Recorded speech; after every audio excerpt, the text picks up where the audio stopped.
I might as well explain the only faults that I've found so far. I don't know why people had a problem with this amp. The front, it's more of a mechanical thing, the front on button, because the front doesn't sit back because the rail's broken off at the front, so it doesn't sit back far enough so the button doesn't latch if it's all the way out.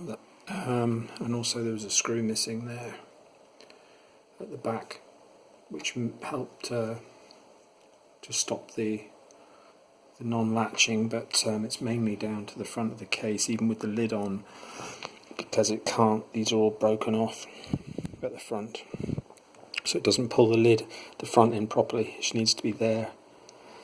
And the other major problem is these god-awful connectors, these sort of push-fit ones.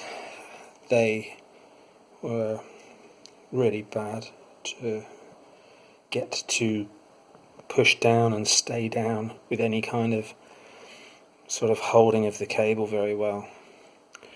And if they're not plugged in properly, obviously it didn't harm the amp, but you get certain problems like your input display connectors on the front don't all light up at once, or odd things like that.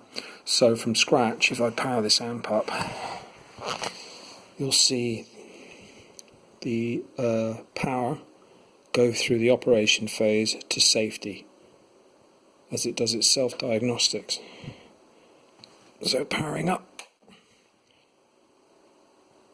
so within about 3 seconds you've got the safety lights on, all the tuner selectors work, tape monitor and the power loudness button, and I have full volume control. I just don't have any way to connect to it to play music through it right now. What I've seen, injecting a mono signal into just one of the inputs at a time from my signal generator, which is all I've got, I can get an output voltage from each channel and on all of the outputs,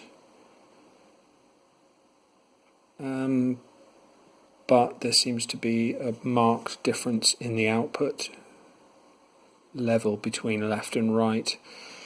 Whether that's that discernible once you turn it up to maybe 3 with music, I doubt it.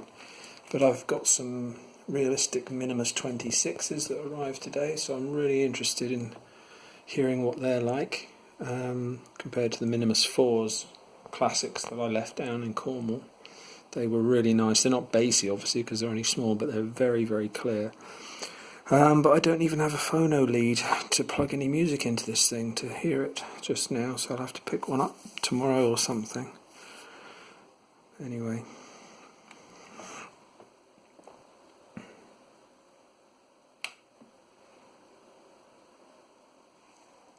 So on the whole, another really good amp, because I think it was the SU600 I think I had doing the music back in 2014, which again, great sounding amp. Like all of these 80s and 90s era amps, they're all really good. This one really could do with the caps changed. That might even out the difference between the channels for the DC, because as you can see on the scope, one is although it's very rough scale, one's just over 40 volts, which on the meter read about 47 volts, one's a little bit less, but anyway, not a lot in it. And then the DC, the other side, is a 15 volt rail, which at the other side of these resistors here.